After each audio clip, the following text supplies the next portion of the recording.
Hello everyone, कैसे हैं आप सभी। उम्मीद करते हैं कि आप सभी अच्छे होंगे। आज के नए वीडियो में आप सभी का स्वागत है। तो आज के नए वीडियो में है रीमान इंटीग्रल चैप्टर का नाम है, जो कि इंटीग्रल कैलकुलस में है, बीएससी फर्स्ट सेमेस्टर में। तो रीमान इंटीग्रल पढ़ाने से पहले मैं आपको एक एग्जाम्पल देना चाहता हूँ, जो कि एक निश्चित समाकलन डेफिनेट इंटीग्रल का एग्जाम्पल उदाहरण है। उसकी मदद से हम देखेंगे कि उस एग्जाम्पल में हम लोग क्या क्या कर सकते हैं एक ज्योमेट्रिकल कॉन्सेप्ट की है से। तो आइए देखें, एक एग्जाम्पल आपके सामने है। If F X is equal to 1 तो देन फाइंड 0 to 5 इंटीग्रेशन का लिमिट है एफ एक्स डी एक्स निकालना है हमें। तो हम सभी जानते हैं कि इसको बहुत ही आसानी से हम लोग कर सकते हैं। तो आइए देखें, सॉल्यूशन है इसका। Here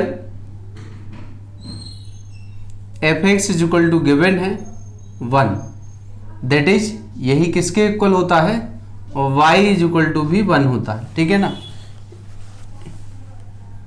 that is y is equal to F X is equal to 1। तो मैं इस इंटीग्रेशन को एक जो लिमिट फाइंड करना है, जो फंक्शन दिया है F X is equal to 1, उसका ग्राफ ड्रॉ कर दे रहा हूं, जिससे आप समझ पाएंगे हो क्या रहा है। तो ग्राफ यहाँ लिमिट है x and x varies from x बराबर 0 टू x बराबर 5, ठीक है। x कहाँ से कहाँ वेरी कर रहा है, वो 0 से 5 तक वेरी कर रहा है। तो आइए इसका फिगर बना लेते हैं, फिर मैं समझाता हूं आपको। एक x बाई एक्सिस बना लीजिए, ड्रॉ कर लीजिए, और एक जो है x एक्सिस बना लिए हैं, ये y एक्सिस है, ये ओरिजिन है, मूल बिंदु है। और y इक्वल टू 1 का एक स्ट्रेट लाइन कर्व खींचना है। तो मान ले रहे हैं कि y इक्वल टू 1 हमारा ये लाइन है। तो ये किसका लाइन है, ये है y इज इक्वल टू 1 का लाइन है, ठीक है ना। y इक्वल टू 1 का लाइन है, और यहाँ x 0 है, तो इस लाइन पे x इज इक्वल टू 0 हो गया। x इक्वल 5 दिया है, x इक्वल कितना दिया है, 5 दिया है। तो देखें x is equal to 5 given है, ये x एक्सिस है, ये लाइन है अपना, ठीक। x इक्वल 0 से लेकर 5 तक है, तो x इक्वल 0 से लेकर 5 तक है। तो ये मान ले रहे हैं कि हमारा ये लाइन क्या है, ये x इज इक्वल टू 5 है। तो इसका मतलब है कि यहाँ जो पॉइंट है वो 0 0 है, यहाँ पर जो पॉइंट है a वो है आपका 5, 0, ओके। तो आप देख रहे हैं कि जो लिमिट दिया है उसका एक हमने बाउंडेड रीजन बना दिए हैं, एक क्षेत्र बन गया है। अब हमें इस क्षेत्र का क्षेत्रफल निकालना है, ये रीजन है आपका, ठीक है। ये इस तरीके से इसको हम लोग कैलकुलेट करेंगे। मेनली होता यह है कि इंटीग्रेशन से हम लोग एरिया फाइंड करते हैं। और तो आइए देखें, तो नाउ समझ ध्यान से देखिएगा। Now integration 0 to 5 F of X, तो F of X D X is equal to 0 to 5 F X है 1 डी एक्स, और 1 का ये जो वैल्यू है 1 में क्या होगा, x, इसका इंटीग्रेशन हो गया, और 0 to 5 माइनस 0, तो कितना उत्तर आ गया है 0। और आप देख रहे हैं कि एक रेक्टेंगल है, ये एक आयत है। क्या है ये, एक रेक्टेंगल है, ये आयत है। तो जो आयत है आपका ये है 1 ये इसका लेंथ 1 है, ये इतना 5 है। तो मतलब क्या है, ये इतना जो लेंथ है आपका, हाइट है, ये तो 1 है, और यहाँ से यहाँ तक कितना है, ये 5 है। तो अगर एक आयत का क्षेत्रफल हम लोग देखें तो लंबाई गुणे चौड़ाई होता है। तो भाई यहाँ से भी तो वही आ रहा था, फिगर से जो आंसर आ रहा है 1 into 5 आंसर 5 आ रहा था। तो इंटीग्रेशन से भी आंसर वही आ रहा है, ठीक है ना। तो आप देख रहे हैं कि मैंने एक इंटीग्रेशन किया 0 to 5 में, और फंक्शन माने हैं F X is equal to 1। अब यही आंसर मैं कई तरीके से भी फाइंड कर सकता हूं। तो देखिए, इसको मैं थोड़ा ऊपर लिख देता हूं, आप समझिएगा।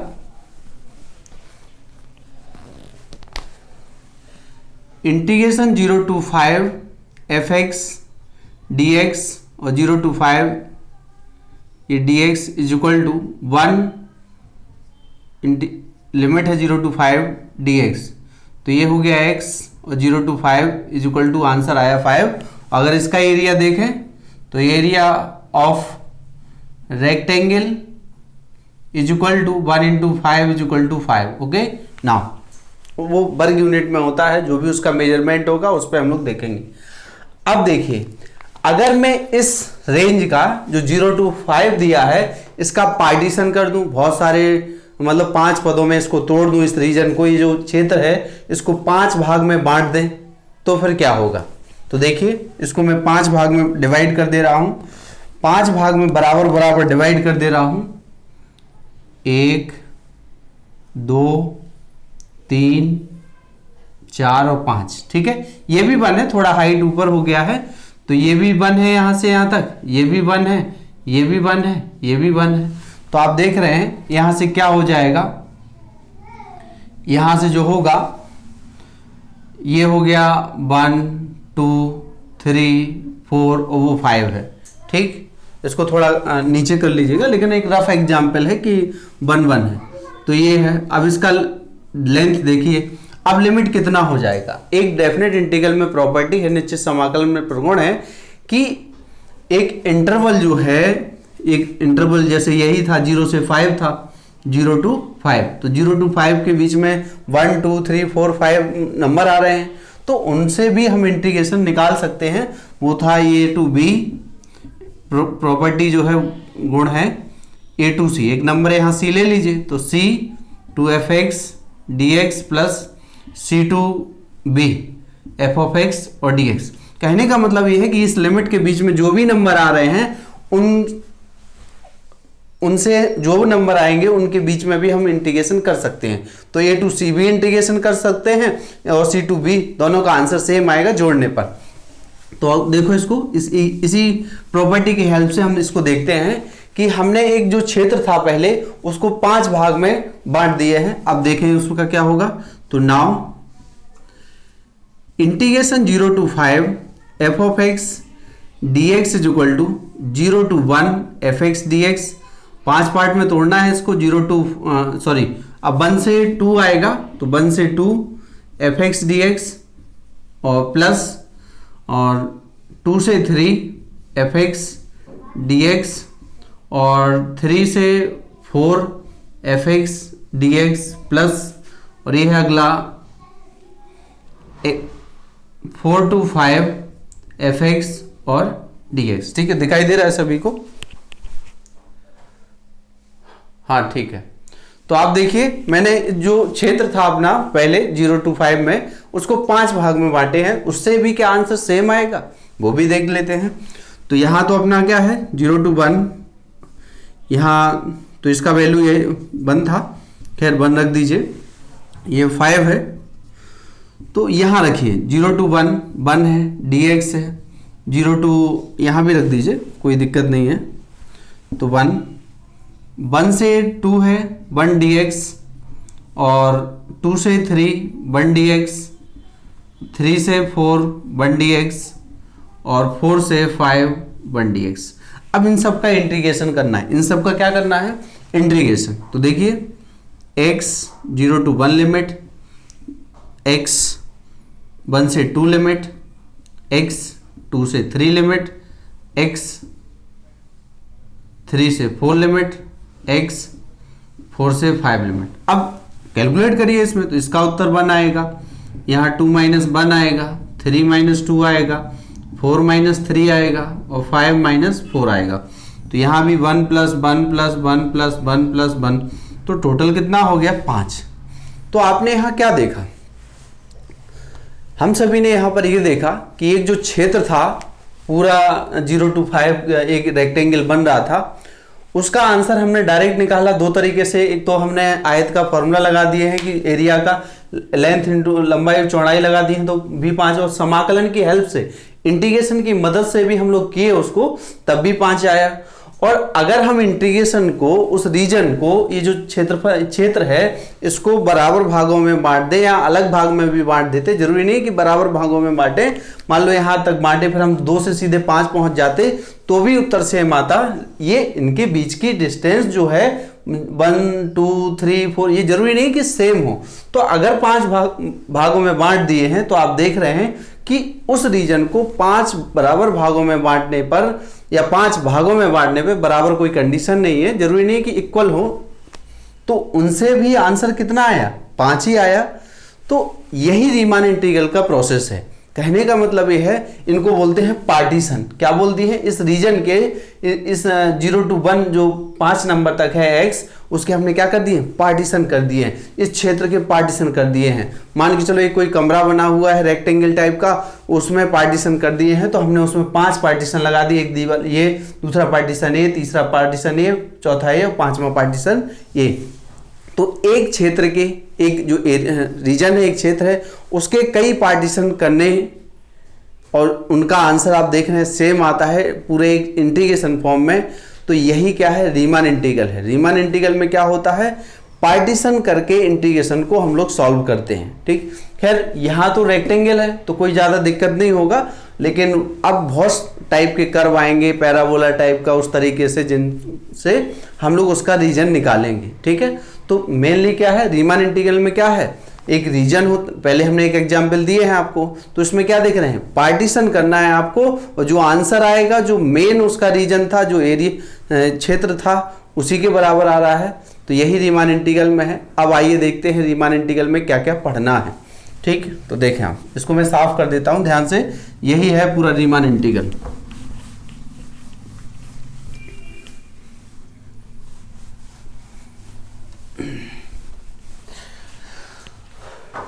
तो अब आप देखिए रीमान इंटीग्रल में है क्या। रीमान इंटीग्रल में जैसे मैंने अभी एग्जांपल आपको दिया, उसमें एक रीजन था, उसके हमने बहुत सारे पार्टीशन किए हैं। 5 पार्टीशन में उसको ब्रेक किए हैं, तो 5 पार्टीशन में ब्रेक किए हैं। तो खैर अब देखिए क्या पढ़ना है यहाँ पे, partition of a close interval A B. तो रीमान इंटीग्रल चैप्टर में partition of a close interval A B. तो क्लोज इंटरवल ए बी, मान लो ये एक हमारा, जैसे अभी 0,5 था, तो उसी तरीके से यहाँ क्या दिया है, एक क्लोज इंटरवल है, और जिसको ए बी से डिनोट कर रहे हैं। तो ए बी एक क्लोज इंटरवल है, ये ए है, ये बी है, ये नंबर लाइन पर है। ठीक है, नंबर लाइन पर है, तो ए और बी है। तो let I equal, I means interval है और क्लोज है। क्लोज है, क्लोज आप जानते हैं, दोनों ब्रैकेट बड़े हैं। ठीक है, इसका मतलब ये होता है कि x less than equal to a less than equal to b, मतलब बराबर भी है और एक लेस भी है। ठीक है ना, तो ये है। तो let i equal to a b close interval है एंड बाउंडेड है। बाउंडेड इंटरवल मीन्स क्या होता है कि उसमें एक छोटा वैल्यू होगा, एक बड़ा वैल्यू होगा। तो बाउंडेड इंटरवल में ये है, जैसे अभी इंटरवल ये था 0,5। ठीक है ना, तो 0,5 एक बाउंडेड इंटरवल है। मैं इसी को मान ले रहा हूं नंबर लाइन पर। ये अपना नंबर लाइन रहा। ठीक है, ये क्या है? अपना नंबर लाइन है। तो देखिए ये नंबर लाइन है किस तरीके से, ये 0 है, ये 1 है, 2 है, 3 है, 4 है, 5 है। तो हम यहाँ इस पॉइंट की बात कर रहे हैं। ठीक है ना, तो ये क्लोज इंटरवल क्या दिया है? 0,5। तो 0,5 क्लोज इंटरवल, बंद अंतराल है, मतलब एंड पॉइंट भी उसमें है, 0 भी है, 5 भी। तो बाउंडेड का मतलब एक रीजन है जो कवर क्षेत्र है, जिसकी सीमाएं कुछ हैं। बाउंडेड यही होता है, जैसे अपना रूम है तो उसकी जो दीवारें हैं वो उसका एक बाउंडेड रीजन है। तो 0 से 5 तक x का लिमिट था, यहाँ 0 वहाँ 5 तक। ठीक, तो वही दिया है, late I is equal to AB be a closed and bounded interval then a finite set।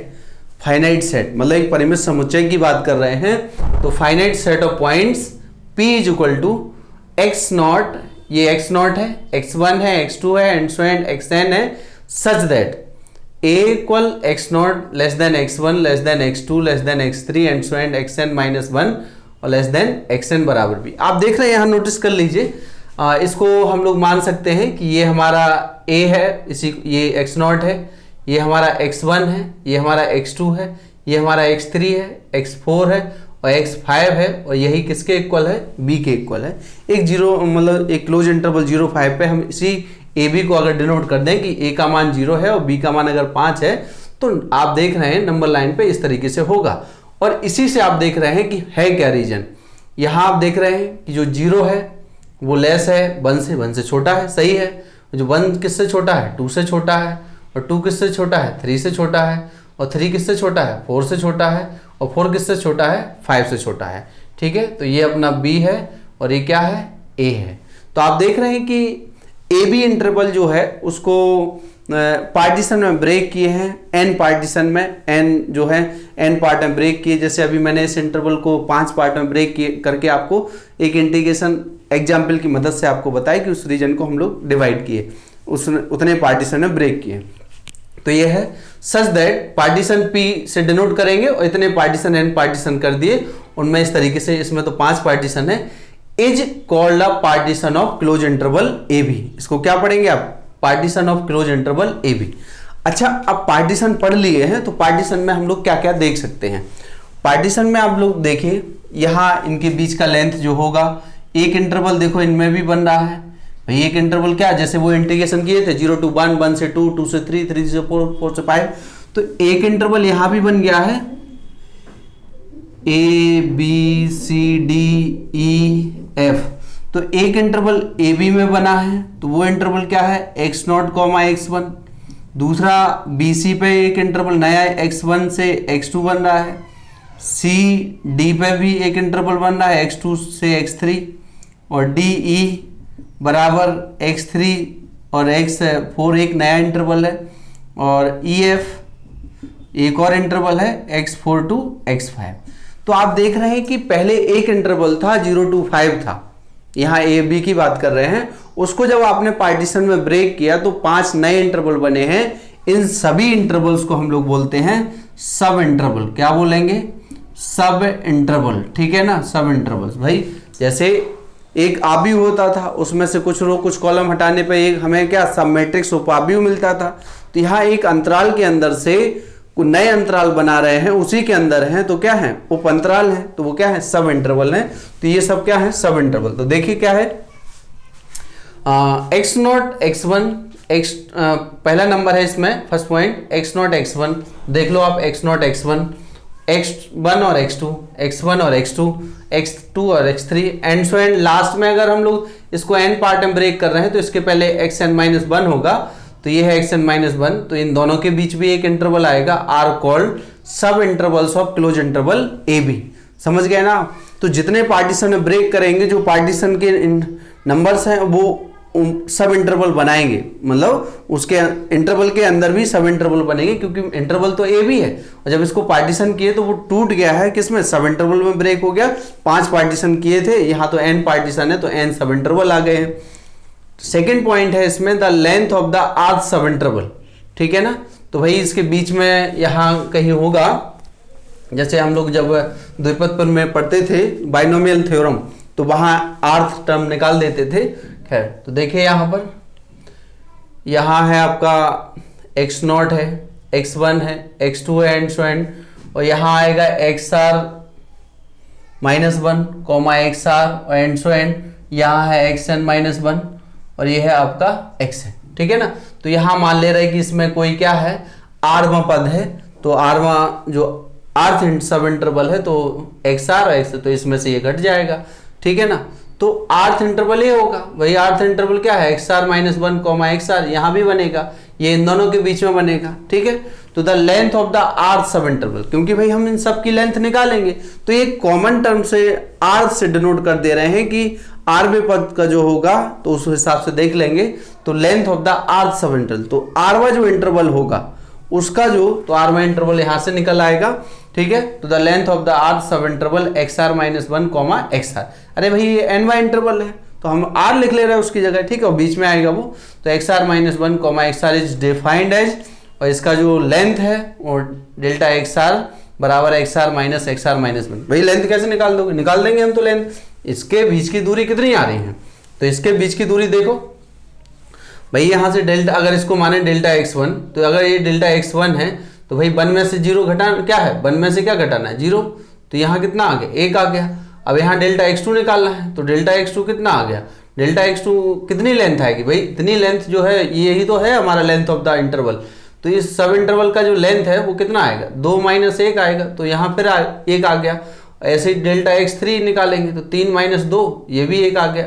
तो खैर यहाँ तो इंटरवल की जो लेंथ है वो बराबर है, लेकिन कई क्वेश्चन ऐसे आएंगे जहाँ लेंथ इक्वल नहीं होगी, लेकिन मोस्टली एग्जाम क्वेश्चंस में ये लेंथ जो है वो बराबर रहती है, ठीक है। लेकिन जरूरी नहीं है, क्योंकि रेक्टेंगल जब बनाते हैं तो वो अलग अलग साइज के रेक्टेंगल बन सकते हैं, तो इसलिए उनका लेंथ अलग अलग हो सकता है, ठीक है। खैर, तो यहाँ ये है delta x1, delta x2, delta x3। तो आप देख रहे हैं कि ये इसका क्या है, इनके बीच की दूरी है, उसी को लेंथ ये है। तो ये डेल्टा x1 होगी, delta x2, delta x3, delta x4, delta x5। तो यहाँ n है, मतलब आर्थ सब लेंथ निकाल दिए हैं, लेंथ ऑफ द आर्थ सब इंटरवल, ठीक है। तो इससे हम सारे जो पार्टीशन होंगे उनके बीच का लेंथ निकाल सकते हैं सब इंटरवल का। ओके ना, तो 2 पॉइंट हो गए, क्लियर हो गया होगा, कोई दिक्कत नहीं होगी। अगला है norm of partition. Norm of partition, P is defined as, norm क्या है, डबल मोड्स, ये मोड होता है, ठीक है, और इस पर डबल बार ऑपरेट, डबल मोड लगा दीजिए तो इसको नॉर्म पढ़ते हैं। क्या पढ़ते हैं, ये नॉर्म है। तो देखिए नॉर्म में क्या है, यहाँ पर देखें आप, P is defined as, norm of P पढ़ेंगे, क्या पढ़ेंगे इसको, नॉर्म ऑफ P पढ़ेंगे। तो नॉर्म ऑफ P पढ़ेंगे is equal to maximum of delta XR, और R वेरी कर रहा है 1 से लेके n तक। कहने का मतलब ये है कि जो आर्थ सब इंटरवल है, delta x1, delta x2, delta x1, मतलब इस तरीके से delta x1, delta x2 and so and delta xn, इन सभी इंटरवल में जिसका लेंथ मैक्सिमम होगा उसको नॉर्म ऑफ P कहेंगे। अगर मान के चलिए इसका डेल्टा x1 जैसे 1 डेल्टा x3, मान लो डेल्टा xn 5 आ गया, मान लो डेल्टा x6 आया है या 5 आ गया, तो फिर हमारा जो मैक्सिमम लेंथ, तो वही कह रहे हैं लेंथ ऑफ द लार्जेस्ट सब इंटरवल ऑफ P। तो इनमें इन सब में जो बड़ा होगा, जैसे डेल्टा x1 1 है, ये 2 है, मान के चलिए कि डेल्टा x3 ये 1 है, ये आपका 2 आ गया, तो फिर यहाँ मैक्सिमम मतलब नॉर्म ऑफ P जो हो जाएगा वो हमारे पास होगा, इन सब का मैक्सिमम लेना है, तो उत्तर आएगा फिर 2, ठीक है। अगर डेल्टा x6 मान लो 5 है और बाकी सब 1 1 है, तो फिर मैक्सिमम जो आएगा 5 आएगा। तो ये क्या हो जाएगा, नॉर्म ऑफ P बराबर कितना आएगा, 5 आएगा। अगर इस हिसाब से देखें तो नॉर्म ऑफ P कितना आएगा, 2 आएगा। तो ये नॉर्म हो गया, ठीक है। तो समझ में आ गया होगा आप सभी को। उम्मीद करते हैं कि रीमान इंटीग्रल में आपको थोड़ा बहुत समझ में आया होगा। मैं एक बार पुनः रिवाइज कर देता हूं कि क्या क्या है रीमान इंटीग्रल में। रीमान इंटीग्रल में क्या है, जो क्लोज इंटरवल है उसका पार्टीशन है, उसको कई पार्ट्स n पार्ट में ब्रेक करना है, ठीक है। और अगर क्वेश्चन में दिया होगा कि इतने ही पार्ट में ब्रेक करना है तो हम उतने में ही करेंगे, नहीं दिया होगा तो हम तो n पार्ट में उसको ब्रेक करेंगे। एक एग्जाम्पल मैंने आपको डेफिनेट इंटीग्रल का देके बताया कि अगर लिमिट जो है x का वो 0 to 5 है और जो फंक्शन दिया y = 1 लिए हैं, जिससे एक आयत बने, जिससे आप समझ सके कि पहले हमने एक ही रीजन बनाया, उसका आंसर सीधा 5 आया, लेकिन जब मैंने उसके पार्टीशन किए तो उसका आंसर भी वही आया। तो यहाँ भी वही है कि उसी इंटीग्रेशन के जब आपने रीजन के पार्टीशन किए तो उसी पे ये डिपेंड है कि पार्टीशन क्या है, तो किस इंटरवल के पार्टीशन, 0 to 5 के किए थे ना पार्टीशन, 0 to 5, तो पार्टीशन किए तो let I = AB be a closed and bounded interval, then the set of points, जो फाइनाइट सेट ऑफ पॉइंट्स है कि P = x0 x1 and so and xn, और वो उसमें जो कंडीशंस हैं कि x0 जो है वो लेस देन होगा, x1 बिल्कुल छोटा होगा, यहाँ बताए थे अभी आपको। तो ये इस तरीके से कंडीशंस हैं कि ये कंडीशन होगी, इज कॉल्ड अ पार्टीशन। और पार्टीशन करने पर फिर एक नए इंटरवल्स बनेंगे जिनको हम लोग बोलेंगे सब इंटरवल्स बोलेंगे, क्योंकि भाई ये क्या है, सब इंटरवल, ये भी सब इंटरवल। फिर इन एक पॉइंट ये हो गया, फिर इनके बीच का लेंथ कितना होगा एक सब इंटरवल के बीच में जो रीजन बनाए, तो यहाँ के दूरी ये एक आ रही है, यहाँ भी दूरी एक आ रही है, तो वो अलग अलग तरीके से जो रेक्टेंगल का लेंथ होगा वो नीचे निकल आएगा एक्स एक्सिस पे, ठीक है। तीसरा बिंदु ये है कि बहुत सारे अगर पार्टीशन है तो उन पार्टीशन में जिसका लेंथ सबसे ज्यादा होगा डेल्टा XR, वही क्या होगा, हमारा नॉर्म होगा, ठीक है। तो समझ गए होंगे। उम्मीद है कि आप सभी को रीमान इंटीग्रल के मैं थोड़ा बहुत समझ में आया होगा। कल हम इसके बारे में बात करेंगे और नए फिगर के साथ आते हैं कि हम लोग किस तरीके से एक, अगर जिनका फॉर्मूला नहीं पता है फिगर का, तो हम लोग कैसे उनको निकालेंगे, उनका एरिया कैसे फाइंड करेंगे। ठीक है, तो आज के लिए इतना ही। रीमान इंटीग्रल में कल मिलते हैं। Thank you.